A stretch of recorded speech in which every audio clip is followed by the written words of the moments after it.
And welcome everyone to the Daily Space Weather. I'm your host Dan, aka smAsho. Today we're talking about a deep freeze in the US. Gravity, magnetism, and polarization. Gravity, magnetism, and polarization. Oh my.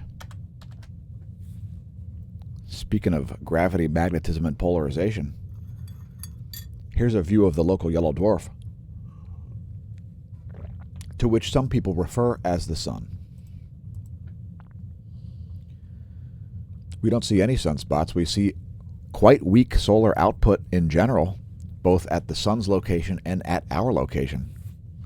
A weak solar wind. Here it is in 193 angstroms. Massive coronal hole rotating in from the east, and we can expect a coronal hole wind stream from this coronal hole in the north pretty soon. This one right up here.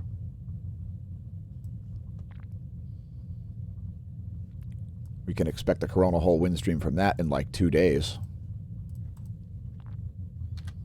And here's one more view for the beginning of the video. This is 94 angstroms.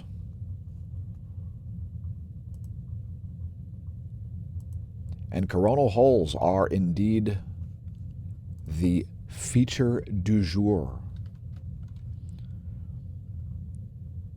And we're going to show you some more data here at the Smash News Network,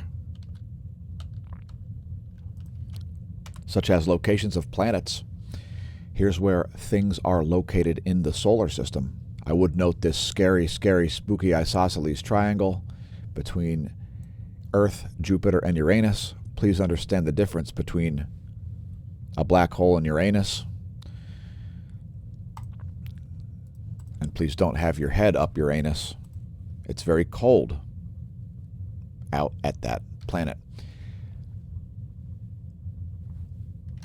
By the way, there's where things will be in 1 week. Here's a star chart. I face mine to the south. If you want to make your own, head to in-the-sky.org. Put in your zip code, your town, whatever. I've got mine facing south, and I've got the ecliptic drawn in, which goes through Scorpius, Libra, Virgo, Leo, and Gemini. The radio flux, which is a measurement of the outer solar coronal radio output, which is why we made the animation look like it does, is at 71, very low levels, basically solar minimum levels. So cycle 25 off to a sputtering start. As you can see in this area here, that top line there, that's the black line there, that's the 10.7 centimeter radio flux. And there it is through cycle 24. You can see how proportional that is to sunspot number. 0 sunspots, radio flux, 71 solar flux units. Let's see which volcanoes are erupting.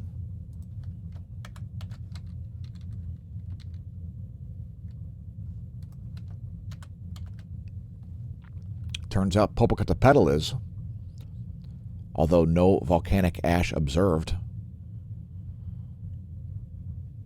Fuego down in Guatemala. A new effusive episode started a few days ago, and 2 new lava flows. Apparently some pyroclastic flows occurred also. Let's hope nobody was in the way of those. During that eruption, a 15,000-foot plume of ash was created. San Cristobal in Nicaragua now on the list. Discrete volcanic emissions, discrete enough to produce a 7,500-foot above sea level volcanic ash plume. Sangre exploding down in Ecuador, as well as Revenador in the same country, those producing 22,000 and 15,000-foot ash plumes respectively. And Sabancaya down in Peru, also exploding. It's producing a 25,000-foot ash plume. And we would implore you, the viewer, to not attempt to do any gymnastic techniques over any volcanic caldera. It could be unhealthful, and we need the views on YouTube. Next, looking at earthquakes of the past 24. No major earthquakes. Did we even see anything in the 5 range? Well, indeed we did, at least this 5.1 in Indonesia. And we're just going to scroll up the list.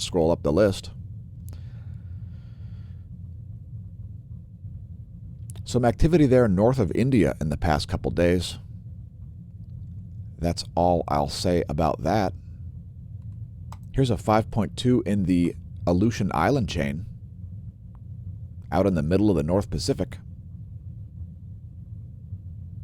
And here's a 5.3 coming in about a half hour later at Vanuatu. One deep quake happened. It struck Fiji at 538 kilometers at a 4.4 magnitude. Also, Timor-Leste saw a small 4.6 magnitude quake at 127 kilometers. Nothing too exciting going on in earthquakes.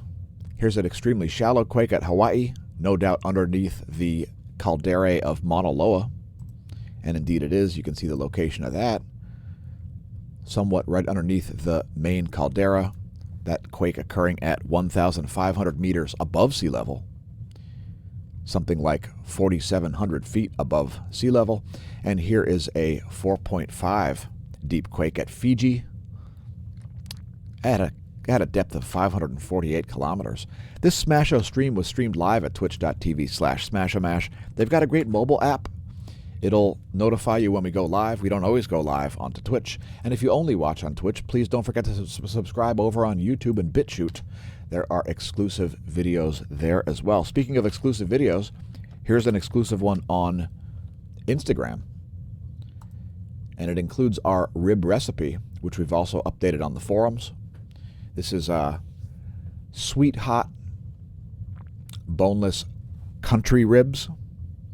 And if you want to see the recipe, head to instagram.com/smAshomash. We've also updated the forums. So if you head to smashomash.com or smashomash.com/forum, you can link to it from the homepage. We recently put up some content. So we've got a new content thread there. Our branding, if you'd like to share our branding with anybody, it's our new business card. We're also making stickers with this. And there it is. Allow me to vanish. And take a moment to pause, take a screenshot, tell your friends and foes, science noobs and science pros, about the content, channel, other sites, VoIP line, email address, etc. You can find all of that at smashomash.com. Social media sites are right there. Links to our merch stores and so on are at the bottom. And please don't forget to press like and subscribe if you're viewing on YouTube. Press the notification bell to be notified when we put up a new video.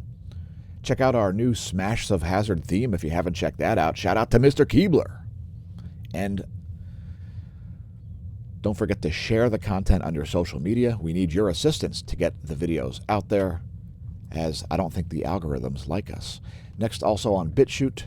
Again, exclusive content there as well. Thanks to our new subscribers over there. And most of all, thanks to our patrons, the main source of funding for the content. Please consider becoming a patron if you haven't already done so. It's patreon.com/smashomash. We've got a lot of things to do this year, and our patrons are the main folks out there helping us do them. Again, patreon.com/smashomash. All kinds of perks there, and tiers range from $3 a month to $15 per month. Patrons credit crawl is in order of lifetime contribution. We've got an interesting cosmology segment today, interesting enough to be featured in our title. So check it out. We're looking at HH46, and we're also looking at HH47. Now watch the crosshairs, folks. There's HH46, and there's HH47. What's the significance? They're Herbig-Haro objects, which are a type of star which is encased in a massive cocoon of dust, and there's all kinds of activity going on. We're looking at it right now on the 2 mass, which is infrared light, and these stars appear to have hollowed out an area around them. If you look at it in optical, there we go. How about that one? Nope.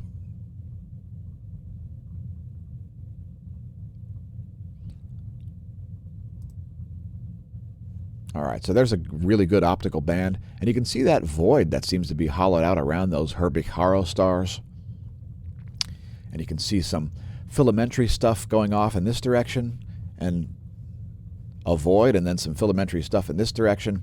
There's an article about it today on scitechdaily.com. Herbig-Haro objects. So these outflows of matter are about 10 light years across, believed to be ejected from the newly born star and violently propelled outward at speeds of over 150 kilometers per second, about half of the current solar wind speed. So some very fast-moving dust there associated with those Herbig-Haro objects, HH46 and HH47. Originally, it wasn't believed that there were two stars there, but one star was discovered in the dust, and yada, yada, yada. You want to read more about it, head to scitechdaily.com. The title is Tantrums of a Baby Star, Herbig-Haro Objects. And that's a great composite image there from the Hubble Space Telescope. Let's talk about the way things form. Now, it's not known fully the way planetary nebulae form planets, and also don't really know how stars form either, but in any case, we're talking about planetary formation right now. Let's assume the star is already there. We've noticed that through many, many experiments in microgravity that gravity does not seem to cause things to accrete. And one of the things that we've noticed is that spin polarization causes glass beads to stick together in microgravity. So what's the significance? Well, the beads form into long strings of glass beads in microgravity without any sort of forces on them, at least any significant forces. And it all has to do with the charge of the elementary particles. So all of these atoms and molecules sort of have their own magnetic fields, and it's believed that they align each other in these polarized strings in order to form into these. Well, we don't see them accreting based on gravity. Let's just say that. There have been many, many, many, many experiments in space trying to get things to accrete with gravity, and it doesn't seem to work. However, polarization of glass beads is a thing. I looked for an article. I couldn't find it today. But here's another interesting article, A New Way of Forming Planets by the University of Zurich.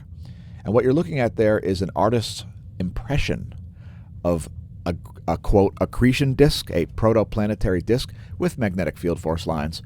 And it's possible that there's some sort of a limit on planetary size because of magnetic fields. So some new models have recently come out.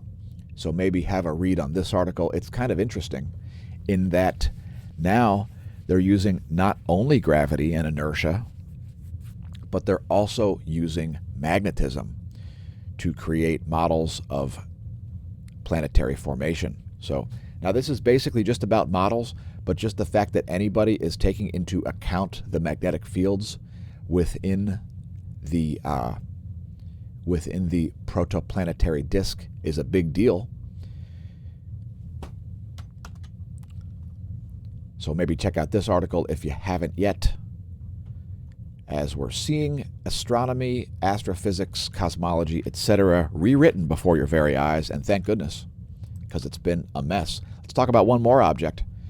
It's Cygnus X3, the massive X-ray binary, which is the brightest intrinsic object visible in the Milky Way galaxy. It's known as the star Deneb. It's part of the Summer Triangle, and indeed Deneb is the other end of the precessional cycle. So Deneb actually becomes our North Pole star. What we're looking at here is the Chandra map. This is an X-ray image of Cygnus X3. I don't think this one shows up in infrared. Actually, it does show up in infrared. There we go. There you can see Cygnus X3. And what you're seeing here is actually these are infrared radio jets. So what you're seeing here is, let me make sure I have this on screen. What you're seeing here is one jet pointed directly at you, that's this blue one, and one jet pointed away from you.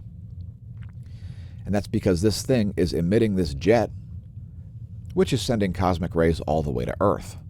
Now, the distance to Cygnus X3, aka Deneb, is very contested. We believe it's somewhere between 1,800 and about 12,000 light years. So, but this jet is able to send protons all the way to Earth. It's one of the only known cosmic ray point sources. And I'd like to just make a quick point here about precession. So, when you spin a top, let's say this is a top. As the top spins, the axis wobbles. That's what we mean as precession. All objects precess. So if there is a catastrophe cycle, and it is associated with cosmic rays, it's most likely coming from Cygnus X3. If you weren't aware, we're glad to inform you of this. There's a whole forum section on it in our cosmology forum at smashomash.com/forum. More on this later. And speaking of moron, all right, I'm not going to say anybody's a moron, not today. But if you'd like to follow the X-ray transients from Cygnus X3, well, it's in an extremely loud X-ray state right now. You can find it at the Neil Gorell Swift Bat X-ray Observatory. There are the X-ray transients from Cygnus X3, massive X-ray binary, consisting of a huge Wolf-Rayet star, which is like 1,700 times the diameter of the Sun. It would be larger than Mars's orbit. If it was in our solar system, you would be inside of it. So there are the recent transients from it, and you can see it's in quite an X-ray loud state, as 0.04 is way up here on the historic graph. That's about 15 years of data. 16 years of data going back to 2005. And that's today's cosmology segment. We don't want the daily space weather video to be too long, so that's where it will have to end for today. More on cosmic rays and Cygnus X3 coming at a later time. We haven't seen any solar flares. The X-ray flux is totally flatlined. There's the 3-day chart of that. Proton flux similarly flatlined. No coronal mass ejections are headed Earth's way right now. And moving to the real-time solar wind to see a reduced solar wind speed, having flatlined around 325 kilometers per second for the past, oh, that's a 3-day chart. Let's bring up the 1-day chart here. I put up the 3-day chart yesterday, and I forgot to change it out. Just give that a minute to load, folks. It's well worth it. It's high resolution. So you can see that the solar wind speed has been flatlined around 325 kilometers a second over the past 12 hours here. Solar wind density creeping back up again, making it to about 6 protons per cubic centimeter. Otherwise fairly uneventful besides some shifts in the phi angle before that uptick in the solar wind density.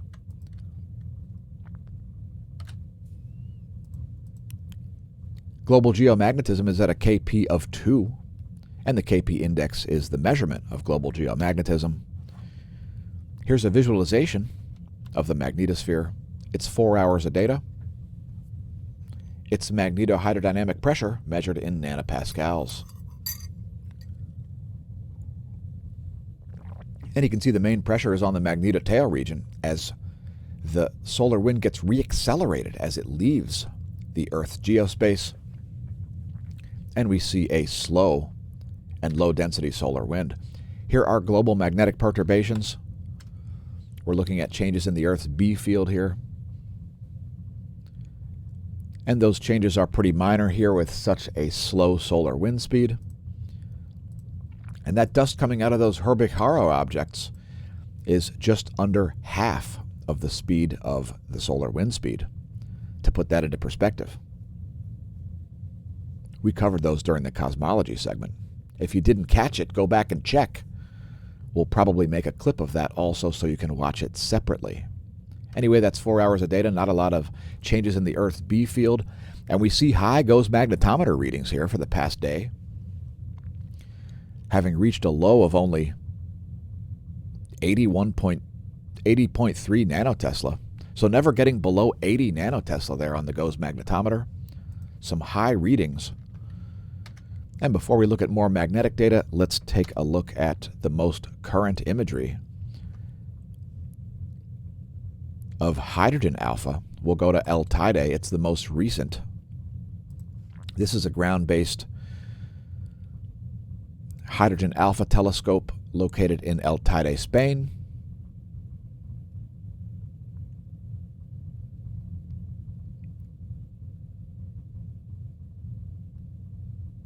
Nothing to write home about there. Next, the top view ecliptic plane field plot showing us the polarity of the current sheet. The heliospheric current sheet is split into two polarities, north and south, north shown in green, south shown in red, and the Earth is solidly in the south pole current sheet. And if you see these very straight direct potential field surface source lines here, those are the source of those high magnetometer readings. I know because I've been watching it for years. And oftentimes, folks, the best way to understand the data is to immerse yourself in it. The Earth will be solidly in the South Pole current sheet for the foreseeable future.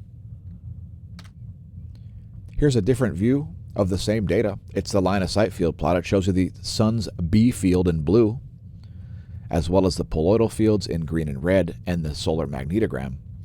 Again, no sunspots, quite low levels of solar activity.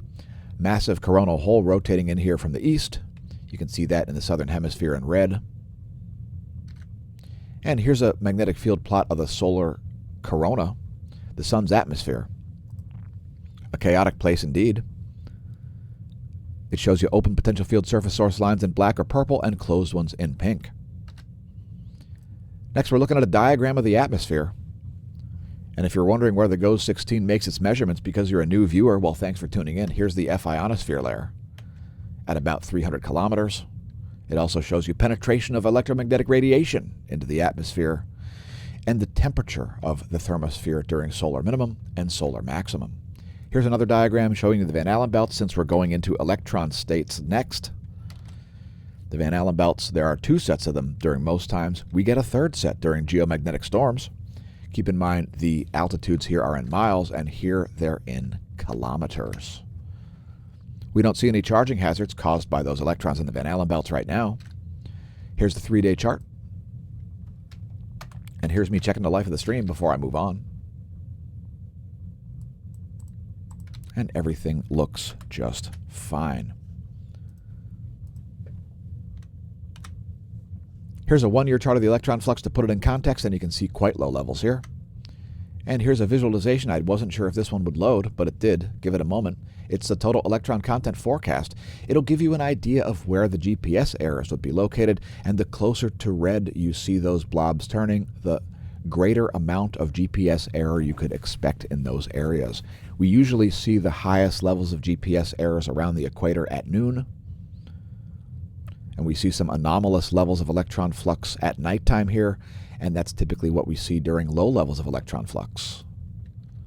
We've showed it time and time again on the channel. And if you want to see what was happening with this on a previous day, go watch one of our previous daily space weather videos. You can find them all on a playlist. Maybe not all of them, but they are pushing 600 daily space weather videos at youtube.com/smAsho/playlists.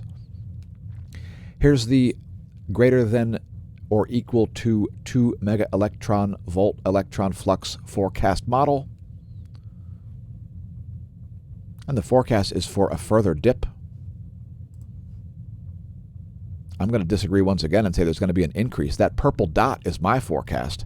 The blue square is NOAA's forecast. And those yellow diamonds are not part of Lucky Charms serial. Those are the actual observed data. Next, looking at just one slice. Here's the ionosphere as shown in frequency, and it's looking pretty normal to me. This 1 day of data coming from Bureau of Meteorology from the Australian government. And ionosphere looking pretty normal there. That image from 9:30 Universal Time. And check out the weather.gov map. Those pink areas are winter storm warnings. The purple are hard freeze warnings. And the light purple is winter weather advisories. So check it out. Also, these are wind chill advisories. And we're going to show you temperature anomaly. And check this out. Look at the temperature anomaly, folks. That is, you're talking about 20 degrees Celsius below the normal temperature there. And this is going to be an extended period of extreme cold, making it all the way down to Acapulco. Check it out. There's Wednesday. There's Thursday. It's finally subsiding a little bit. Friday, still like 20 degrees Celsius below normal in eastern Texas.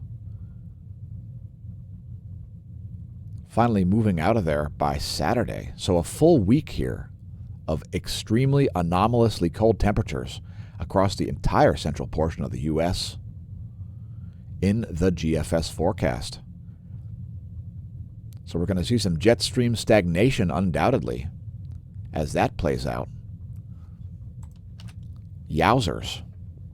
And there you can see that huge dip in the jet stream, allowing for cold air to be funneled from central Canada all the way down into the Gulf of Mexico. Anyway, there's the jet stream situation for the eastern portion of the planet. Here's the western portion of the planet. Here is the eastern portion.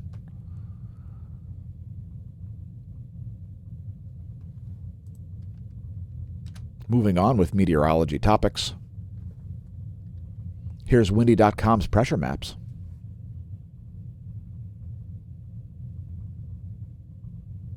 And some high-pressure, massive air there centered over southern Minnesota. We're going to advance this till tomorrow. There's where we expect pressure to be at 12 noon tomorrow. And that's 12 noon Eastern Time. SMASH staff and I are located in Lehigh Valley, Pennsylvania. And we see a little bit of lightning here. Near Lake Charles, it looks like. Beaumont.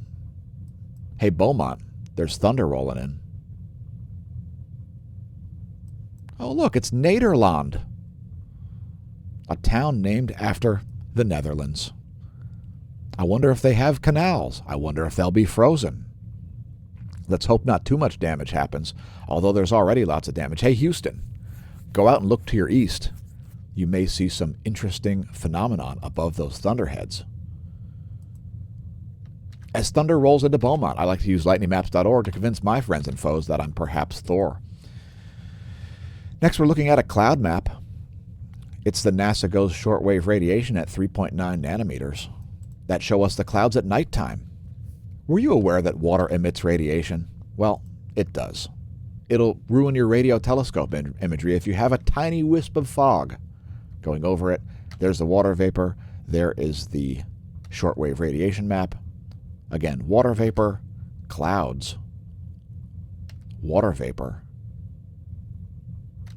clouds. And there is an atmospheric river here forming over eastern Texas, making its way to the northeast.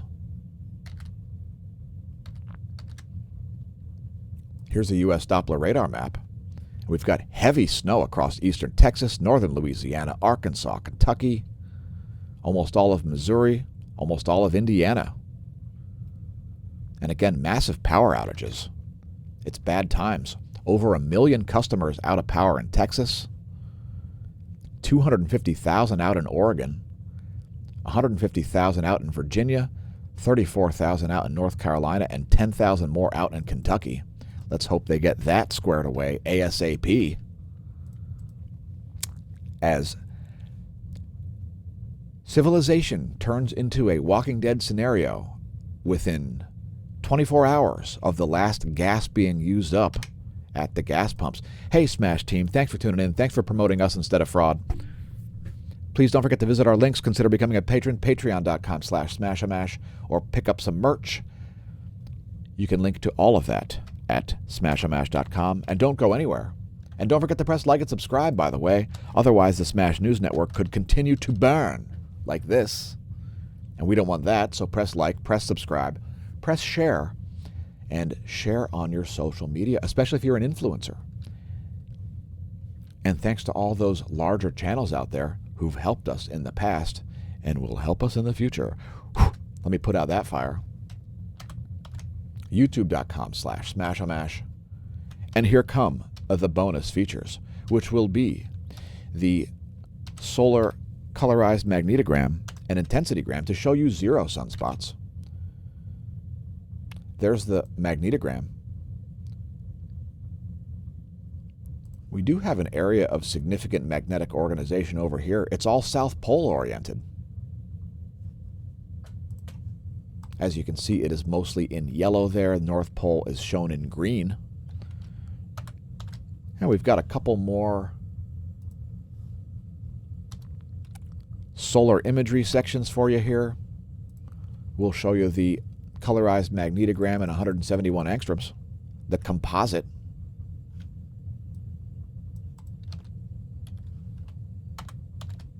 I'll vanish. So there's the colorized magnetogram in 171 angstroms. Here's 131 angstroms. And I think we may have a lunar occultation there. Was that a lunar occultation? Or was that an earthly occultation? Looks like an earthly occultation. And we'll just speed that up for compactness. In any case, thanks again for tuning in, folks. Remember, stare at the sun, don't drink, and if you do, don't drive. Welcome to the Neo-Renaissance. Again, visit our links. And may that solar wind be at your back.